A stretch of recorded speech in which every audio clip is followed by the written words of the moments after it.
Welcome back to another super awesome mix. My name is Matt Sidholm, alongside my co-host and co-founder of Super Awesome Mix, Samer Abu Salbi. Samer, how we doing this week? I am really good. Thankfully, as I always am. I took a pause there. I wanted to think about how I'm doing. You know, I didn't just want to give you a fake answer, Matt. So I doing appreciate really well. that. Yeah, give it some thought. You know, tell the people how you really feel. So you're feeling good. I like it. We've got a guest this week, Samer. We sure do. And it's one of our very own. It's the host of a new show called What Are You Listening To? Yes, that's right. We've got a second show, as some of you might know, but maybe not all of you yet. But on the Super Awesome Mix, what we're starting a little podcast network here and starting to branch out. So our second show, like Samer said, What Are You Listening To? And it's hosted, of course, by our friend Jenn Tully. Jenn, welcome to the show. Thank you, guys. I'm so glad to be here. So I decided that, as part of the welcoming into the Super Awesome Mix podcast network, which is now kind of our unofficial name, we needed a Desert Island mix from you. That was our inaugural podcast episode. Of course, mine, I think, is still leading the ranks in terms of the most likes on a Spotify playlist. I'm pretty proud of that. I obviously have first mover advantage, but I'm going to go ahead and take it to mean that I just have like great taste in music. Matt, you took a little while to get yours, but we eventually got yours. Put a lot of thought in yours. Yours is doing pretty well too. People like your style. So now we pass the torch to Jenn. So I mean, kind of the pressure's a little on here, Jenn. How are you feeling about your mix? Yeah, I didn't realize this was a competition, so that's probably good. And I think that I said this maybe to you earlier, Samer, like the other thing about my Desert Island mix is that my ship needs to crash or sink or like whatever it's going to do pretty quickly because my mix could change tomorrow. I'm very, I think you were talking about how like you go back and make sure that your Desert Island mix is curated just perfectly and every time it's the way that you want it. And I'm like, oh, no, I could put this list together tomorrow and it could be a completely different list. So, yeah, it'll be interesting. I feel like you would not fare well on a desert island. I'm still jamming out to my mix, by the way. I do actually go back and still listen to it at least once a month. And I'm like, yeah, this checks out. I still like this. Yeah, see, I think I've got a few anchors that probably would not change. But, through the course of the podcast, I've listened to a lot of, we listen to so much music just through the show that I bet in a couple of years it may evolve a little bit, but there's probably some songs that won't move off that list for me. Yeah, that makes sense. I think that's right. Yeah, I think that's right for me too. I think there are some that would never go away. Definitely bands that would never go away. So it's hard for me. I mean, I could have put together a 12-song mix by any one of these bands on my Desert Island mix. So I think that's probably more what would change is the song. But a lot of the artists would be anchor artists, yeah. Nice. All right. Well, as we go through this, maybe you can note which ones you might consider an anchor one. But let's start us off. Track 1, you've got Change by John Waite. Yeah, I mean, this song, I love John Waite. He's, I think people know him because they know Missing You, which is also a great song. Another favorite of his that I love is a song called In Dreams that was from the movie True Romance, which was, I think one of the first movies Quentin Tarantino wrote, even though he didn't direct it. I believe he wrote True Romance. And so that's how I found In Dreams. But I loved John Waite in the 80s. I loved When I See You Smile when he was in Bad English. So those songs come up a lot. But this one I really love. This one's from a terrible movie that, I never say that about 80s movies. I love them all. But this one is not good. It's from a movie called Vision Quest from 1985, even though the song, I believe, was released in 1982 on his Ignition album. But that's got a great soundtrack. So my thing about Vision Quest is listen to the soundtrack, don't watch the movie. The soundtrack's got, Only the Young by Journey and Gambler and Crazy for You by Madonna. And then this song, Change, which happens during one of your favorite things, you guys. I'm about to drop a training montage on you. So, yes, during a training montage. The story is that Matthew Modine, who we know these days as Dr. Brenner in Stranger Things, stars in Vision Quest as a wrestler who decides he wants to wrestle the state champion. So real deep plot there, as was common in the 80s. And I just love this song. I love a training montage as much as you guys, and I think that this song is perfect for that. Jen, I have to wholly disagree with you on Vision Quest. Okay, it's a great movie. It does have a great soundtrack. That's why I immediately loved this song once it started. I was like, this is going to be awesome. But yeah, okay, you kind of short sell the plot a little bit, right? Like Matthew Modine is trying to lose quite a bit of weight to wrestle like a guy two weight classes down from him, I think, for the state championship. And so, yeah, I don't know. I think it's a great movie. It's a little weird. There are definitely some side plots in that movie that you can dump out, but just the through line of him, trying to reach his wrestling goals. It's pretty awesome, I think, but maybe I'm alone. I don't know. Listeners. I'll give it a watch again. I haven't. I recently rewatched it when I chose this song because I knew that Vision Quest was going to come up, and I was like, yeah, maybe not. I'm not sure. Sammer, I definitely steer clear of Vision Quest. I'll say that. Sammer will hate it. There's no doubt about it. I'm just going to call it right now. There's 25 minutes. If I could edit that movie, there's probably 25 minutes I'd edit out and then maybe show it to Sammer, and he might say it's okay. Yeah, we try not to be negative on this show, but 80s movies are a hard sell for me, so they are a hard sell. And it's like the only it's like if Matt and I spoke a second language, it's like 80s movies. Yeah, no, that's fair. That's fair. That's the one thing Sammer really can't necessarily chime in on sometimes because most of these movies he has not seen. But I love it because it really does offer a perspective shift, right? Like, I love that these movies that, Matt, you and I grew up with and were sort of like canon for our youth, that Sammer's like, whoa, like, what is happening here? It really does, like, force me to take a look at, time and place that these movies came out. But this one is... it's a good soundtrack. The other thing too about Vision Quest that I'll say for the ladies that are listening out there is it's one of, I think, 3 movies that features Michael Scoffling, who was Jake Ryan from 16 Candles. So originally I didn't care much about Matthew Modine or wrestling, but I was getting my hands on anything that had Jake Ryan in it. So that's how I first found Vision Quest in the spirit of full disclosure. That's a great point. Great point. All right. Well, okay, let's take a little bit of a shift here to a decidedly not 80s sounding song. Okay, your second track was Old 55 by the Eagles. Yes, so when we talk about anchor artists, this is one of them. there will never be a desert island that I'm on that does not have the Eagles on it with me. There's no particular order really to this mix. I think some people put a lot of thought into like, well, when I first crash on the desert island, I might be really scared and want something soothing. Or I didn't really do that. I sort of figured in that like, yeah, I'm going to be having a lot of emotions on the desert island, but like not necessarily in any order did I place the songs. But this one is just one that takes me right back to childhood.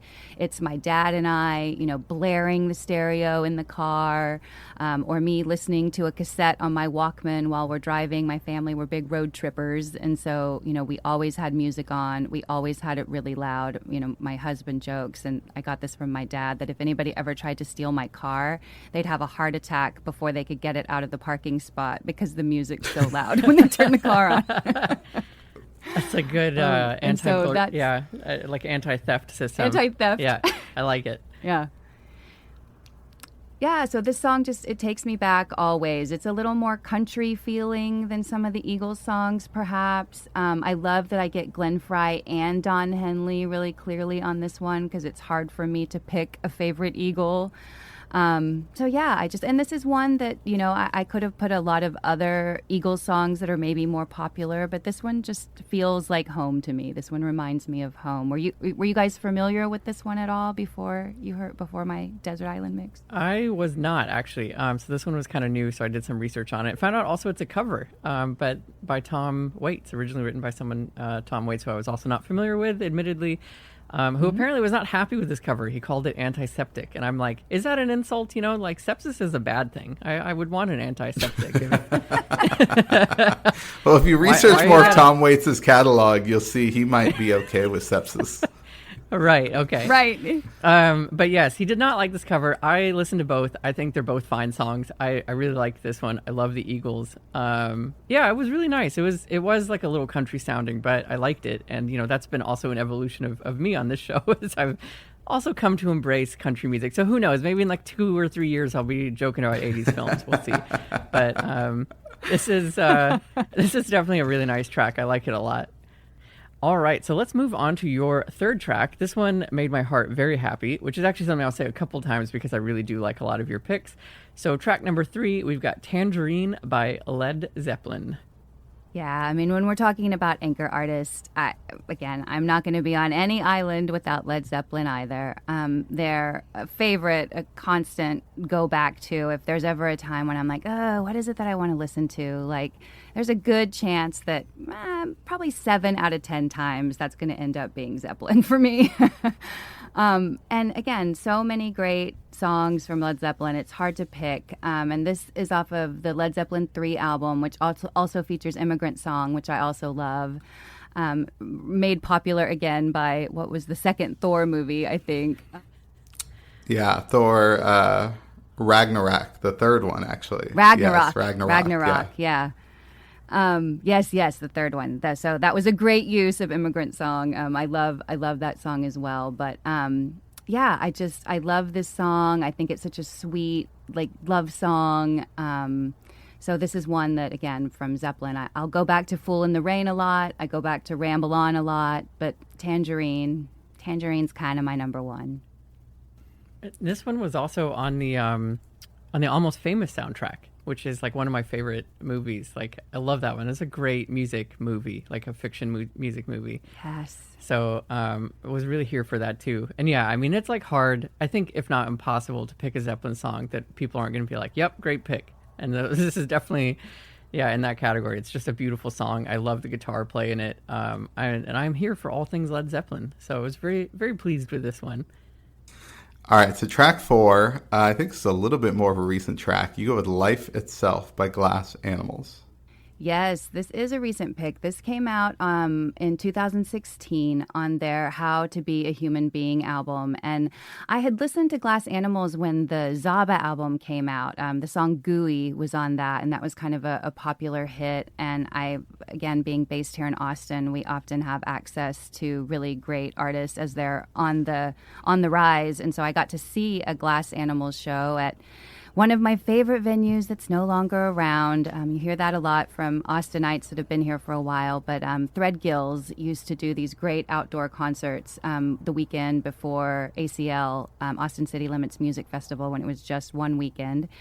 And I got to see them really early in their career and was just blown away. And so ever since then, I've had my eye on Glass Animals. And my 14-year-old daughter actually loves this song. And so this one was one that was kind of on repeat. And just the more I listened to it, the more I loved it. I love the message in it. They're a little cagey kind of about specific meanings of their songs, but with this one they talk about how it's kind of a person that feels like he's a little bit weird, and so he isolates, and the more he isolates, the weirder he feels. And so it really is just like sort of him trying to get himself together and go out into the world so that he can sort of be himself and still fit into society the way they want him to be. And I just like that message. I like that it says, come back down to my knees, got to get back, got to get free, come back down to my knees, be like them, lean back and breathe. And I'm just like, whoa, that sounds really cool. So musically, like sonically, it sounds great. The lyrics are great. It's kind of funky. It's kind of dancey. I love this song. Yeah, this was a good one. I was not familiar with this song, but really liked it. And you're right, the meaning, I was kind of listening to it and I was like, what, God, this guy's really going through something. And, you could tell that he was trying. And I thought that was really cool about the lyrics and sonically, is that you kind of see the effort there. So yeah, it's interesting to hear kind of the full meaning of someone just trying to maybe fit in and then maybe trying again to fit in. And I think that's probably a message that resonates quite a bit with people both young and old, because I think we've all been through a lot of that. Definitely. And he has another great line that I love that my daughter would kill me if I didn't call out, because she loves it too. But he has a line where he says, "I sit in the car and listen to static. She said I look fat, but I look fantastic." And I'm like, yeah, you know what? I'm going to remember that always. Like, as long as you feel good. And I think that's what I leave with the song. Like, yeah, he's going through it, but his whole deal is like, you know what? This is how I am, and this is how I'm going to be. And it's better to me to be authentic than to be like everybody else, I guess. And so that's sort of that's the message that I take away from the song. I'm all about those affirmations. It takes me like an hour and a half to wake up every day now because I got to read my affirmations. That's a very long list. It's a critical step of getting up in the morning, though. Critical. All right, let's move on to track 5 here. This is one of those song titles where this could be a mix, I think, that maybe, we should work on. But it's like one of the ones where whenever you read it, you just want to sing it, because that's like the kind of that's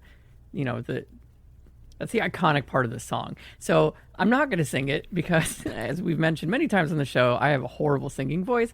But this is "Every Little Thing She Does Is Magic" by The Police. But it's really hard not to have sung that. In my head, I'm singing it. Well, I wish you would have gone there for us, Sammer. I mean, yeah, this song, I mean, it's like you said, you want to sing the title, you want to smile. Like, when I hear this song, and this is a little bit tongue-in-cheek because, the steel drums, I mean, I'm on a desert island, so seems appropriate.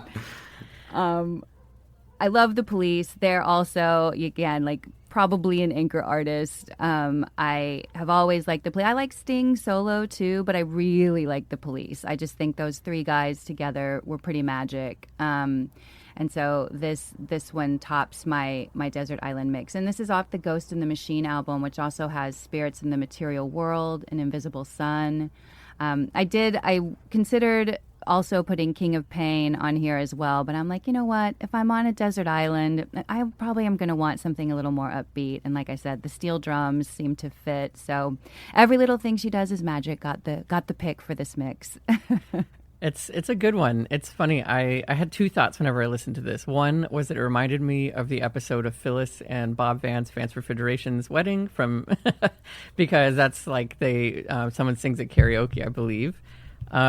So that immediately brought me to The Office. So that's my attachment to the song. The second thing is that I recognized it from a Girl Talk mix. Of course, Girl Talk like famously samples like every single song on the planet.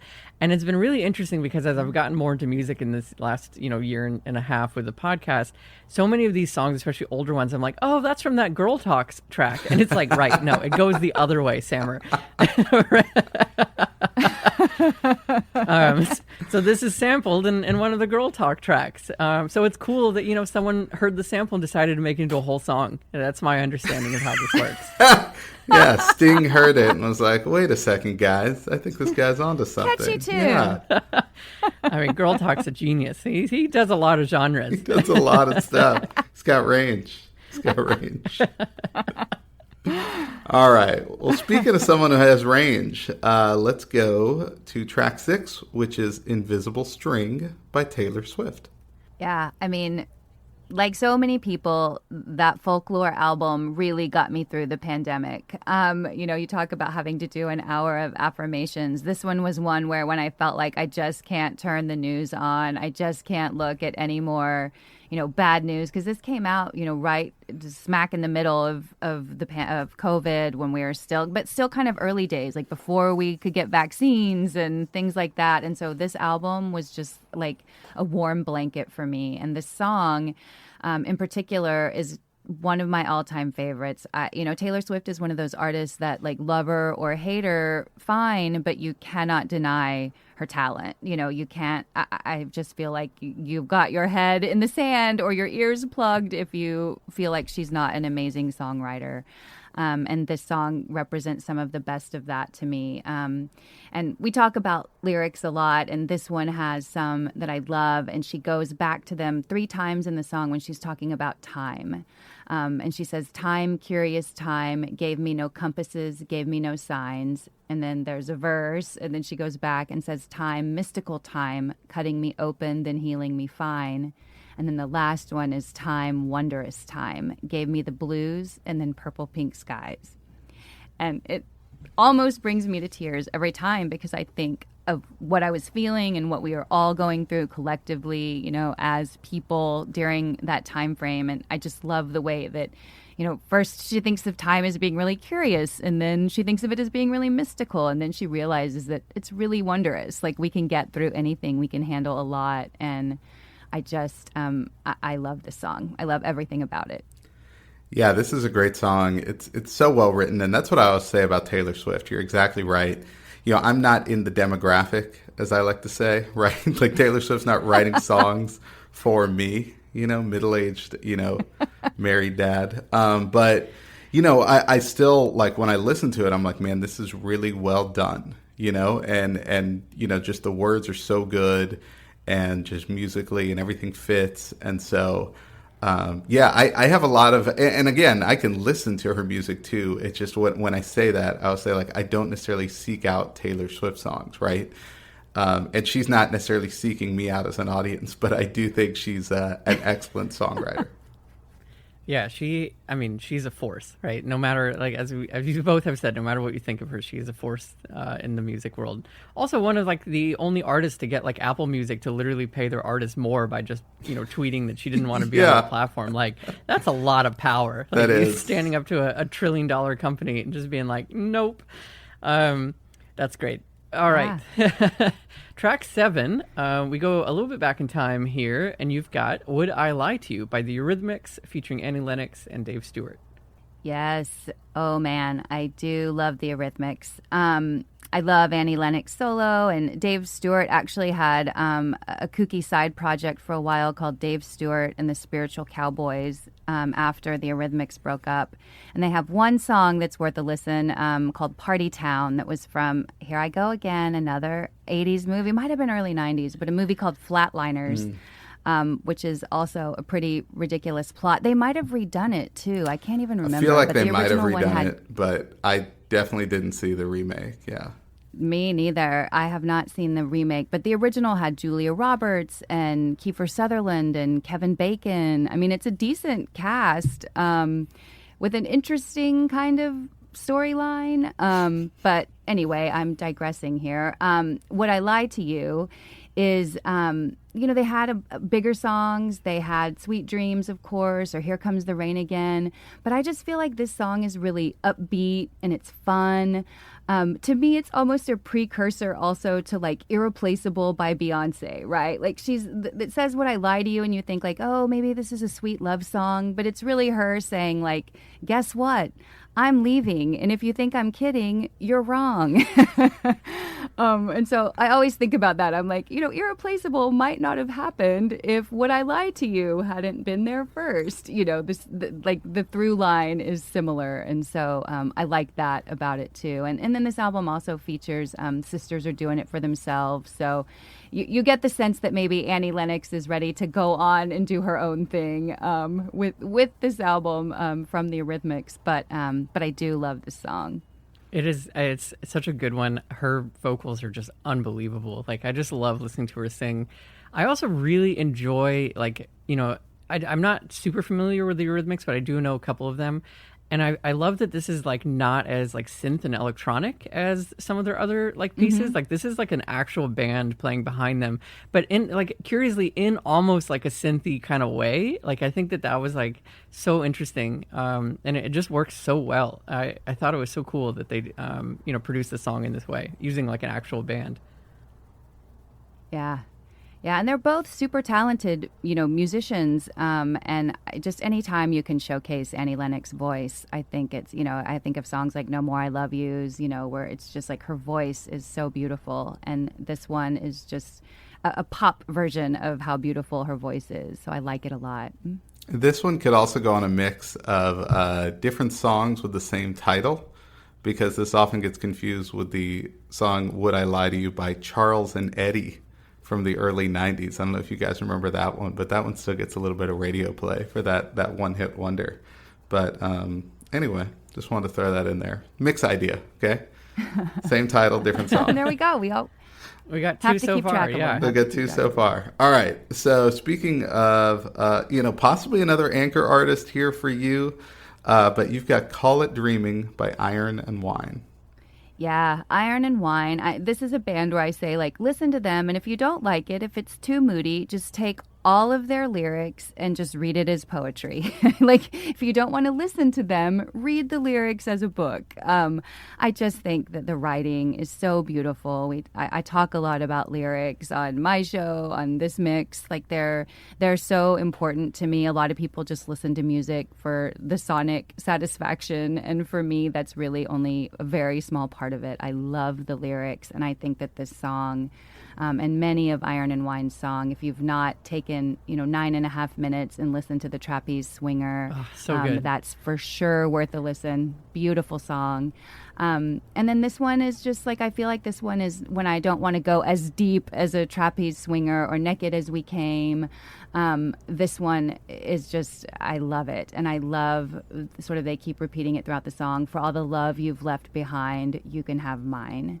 I just think that's so beautiful. And this band, I love them. I've seen them live several times. They were a big anchor artist for the ACL Music Fest for a few years. And so listening to them play outside in the evening time is maybe one of the best things ever. So if you've not ever dug into Iron and Wine, I encourage you to do so. Yeah, that lyric, for all the love you left behind, you can have mine. That's the one that I called out when I was taking notes. That really stood out to me. But yeah, you're right. Excellent songwriting, right? Like, the lyrics were just so good. I really like this song. And I think I have to do that because I kind of feel the same way about lyrics, I think, that you do. And so I will have to do a deep dive into Iron and Wine to kind of get into that a little bit more. I love Iron Wine. This is the other song in this mix that made my heart really happy whenever I saw it, because I've been listening to Sam Beam's amazing vocals for many, many years now, and you're absolutely right. They read like poetry, the lyrics do. So yes, another +1. Go listen to Iron Wine. They're awesome. But let's move on to track 9 for now. So we've got a track by John Mayer, and it is Walt Grace's Submarine Test, January 1967.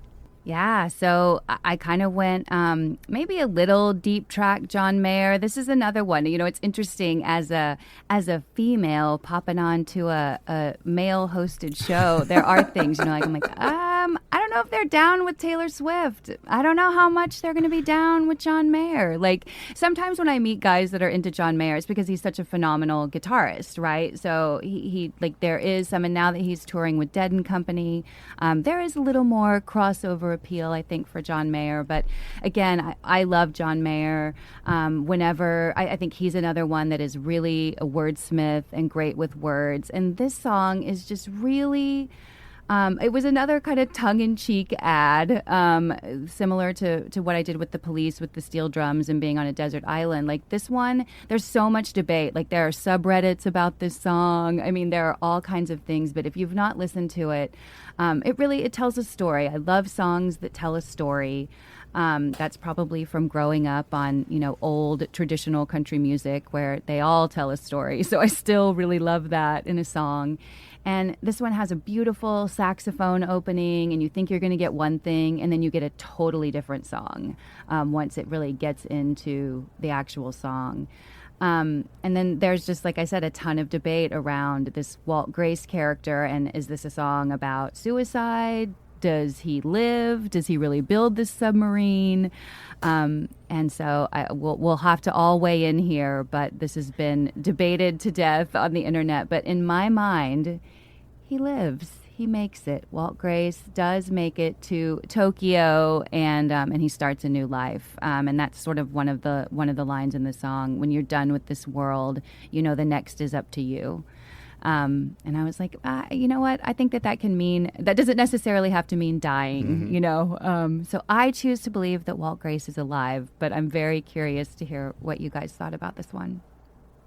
Yeah, I you know, it's funny. I had a couple of thoughts as you were asking that question. One, I was like, I these days just kind of read the lyrics. I'm like, oh yeah, those are really nice lyrics, and I never think to like go on a super deep dive and wonder what are the 300 other things that it might mean. And we've talked about that on this show. Sometimes people might like spend a little too much time. You know, no judgment. It's fine. I shouldn't be judgy, but I don't spend that much time with lyrics. So for me, I was like, this is just like a really beautiful song about like, yeah, wanting to kind of like change your life a little bit or find a new journey or open a new chapter. And so I don't take it as like a literal life and death thing for me. I just take it as like you go on this adventure. And I think maybe, you know, now reading into the lyrics, maybe it's a submarine because you don't have as much visibility about where you're going, you know, like, and you kind of disappear, you truly disappear from the world, and then you pop up somewhere new. And I do think sometimes our journeys in life are like that. I mean, I certainly have had a lot of periods in my life where, and this was the note I have on the song, is like, I could have used this song because I wasn't familiar with it. But like you just kind of like feel that way. You're like, okay, this is not working. I need to reset. And wherever I land, like, I'm going to figure it out. So that was my read on it. But I really enjoyed the song. This is one that I'm going to keep for myself. I mean, you can have it too, but I'm also going to keep it. Because Thank you. We'll share. Yeah, we can share the song. Because I really love the message and the story being told here. Yeah, I love this one too. And just to answer your question, I kind of took it as I thought he died. I thought he didn't quite make it. But I just loved kind of the sort of the guys remembering him after the fact and just sort of the legend, even though it's like, I could just see these guys being like, man, he really went for it. He did it, you know? And even though it ended in failure, It's like, man, that's awesome. But yeah, for whatever reason, I heard that as he didn't make it. You're in the majority. Most of the internet believes that he didn't make it, but I am the eternal optimist, and it sounds like Sammer is too. And we believe that Walt Grace is living his best life in Tokyo. Yep, it's happening.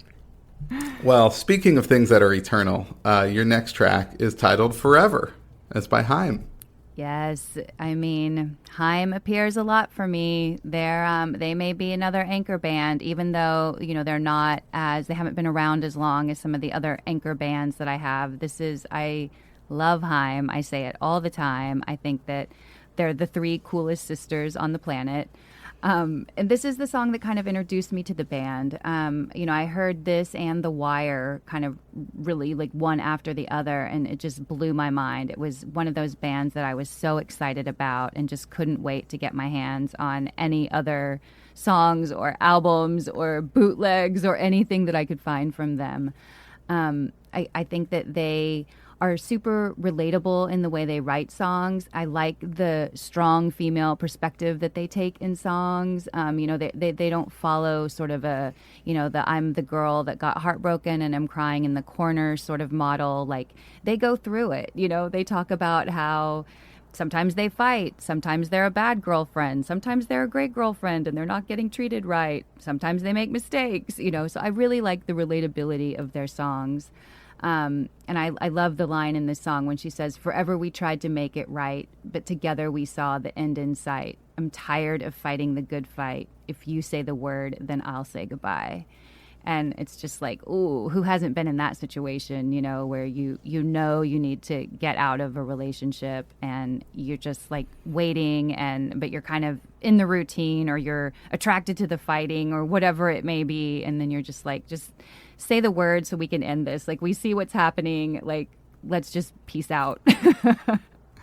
So Haim, I decided after hearing the song, I'm moving them to the same category that I moved Macklemore into earlier this year, because every time I hear one of their songs, I'm like, man, this is a great song. I love these guys. So I am, just like I moved Macklemore into a little bit more of the regular rotation, I think I'm moving Haim into there as well, because I'm just like, every time, I think both of you have brought songs to the mixes at different times or have introduced me to songs by them, and I'm just like, oh, it's a great song. Oh, it's a great song. So now I'm just like, all right, they're in the rotation. Yeah. It's so crazy that you say that because my number one note that I have here, I'll just read it verbatim, is listening to a Haim song always has the effect of me wanting to go listen to more of their music. There are just bands. There are just bands where that happens to me all the time, and this is one of them. That's spot on. Yes. Yeah, they are amazing. They're an amazing trio. I love everything about them. I also love that all their music videos of them are just essentially walking around LA. Like, it's great. I just love that vibe. If you haven't seen them live, they are amazing. They all play multiple instruments and they run around through the stage. There's a section where they bring out, giant drums. They have a lot of friends that they collaborate with, Thundercat and Twin Shadows.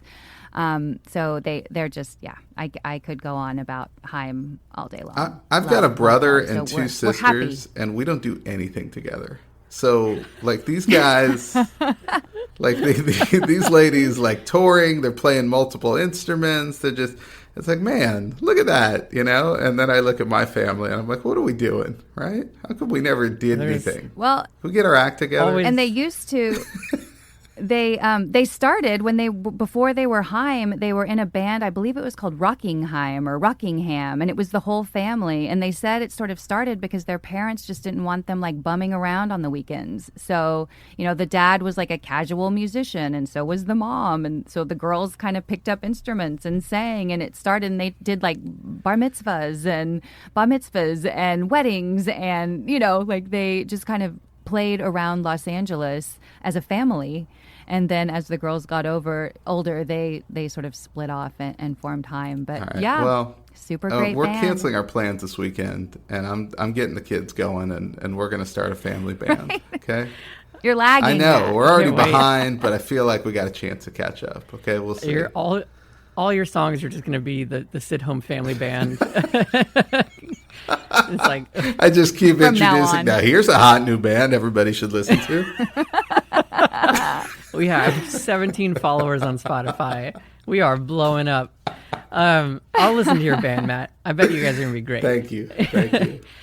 All right, let's take it to the home stretch here. Your second to last pick, you've got Superpositioned by Young the Giant. Yes, this is an interesting pick because I'm not a super duper Young the Giant fan. Like I was saying, any other band on this mix, I could pick 12 songs easy, like without looking at Spotify, like just from my head, I could pick 12 songs that I want.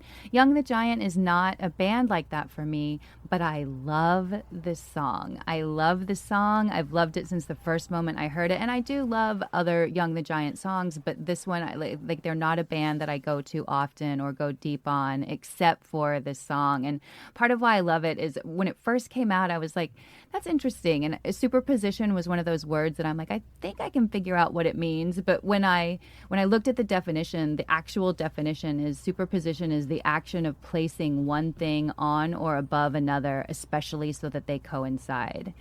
And when I read that, I was like, this falls into your category, Sam, of like people that take way too deep a dive on lyrics. So we're at opposite ends of the spectrum here, I'm guessing.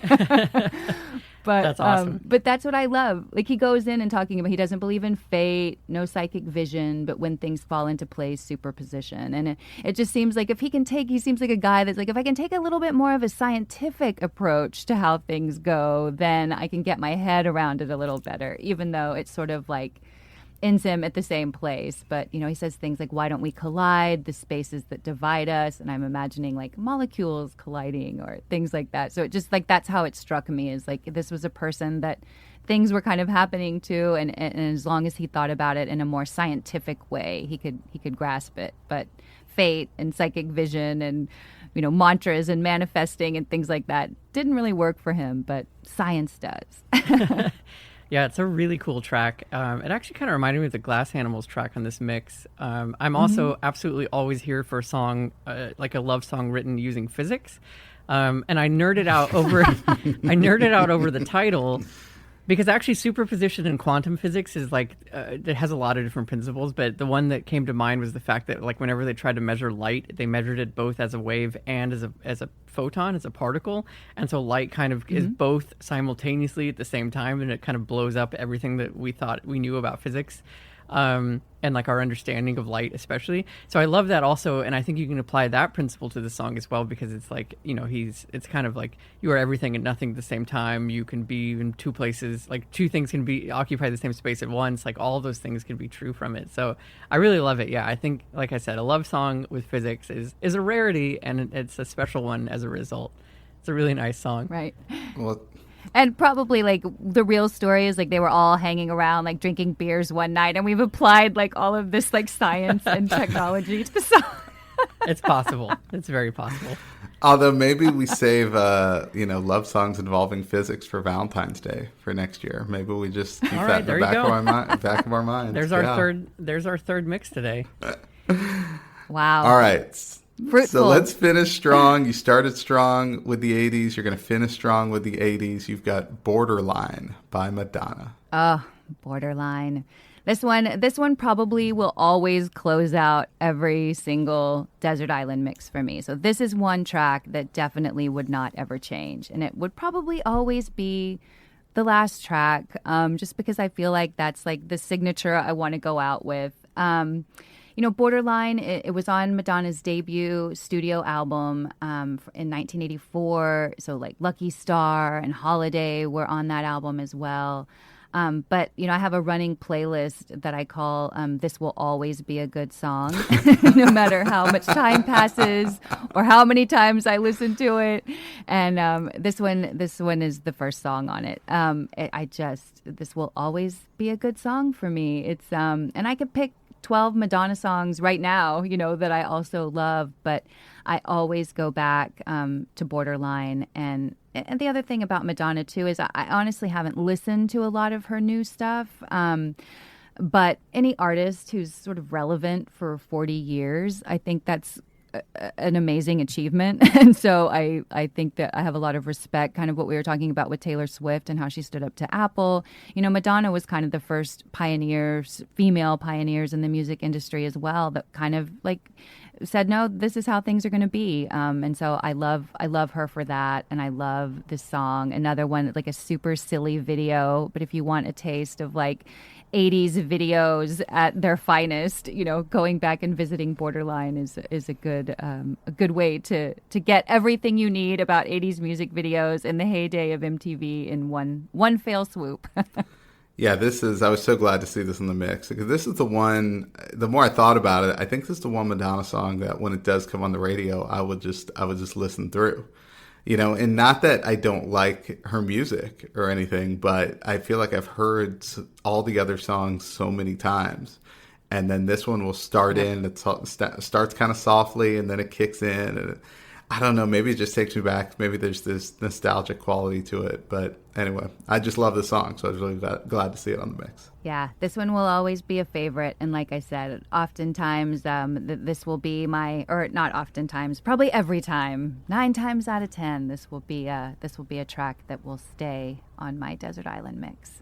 Well, there you have it. Another super awesome mix for your collection. This time, Jenn Tully's Desert Island mix. And if you like her picks and the sound of her voice, okay, you can check her out every week on What Are You Listening To? Her very own podcast, okay? So, yeah, definitely check that out. And Jenn, you keep it pretty short, right? We've been on a couple times. Yeah, it's a quick listen, and it's a good way to find your new favorite song each week. We talk about old songs, we talk about new songs, but I think that it's a quick listen to get your week started, and new episodes come out on Mondays. Yeah, so definitely subscribe to that, rate it, review it, share it with your friends, all the things, and of course you can keep track of everything happening with Super Awesome Mix at Super Awesome Mix on Instagram. And so we'll get to work on our next mixtape.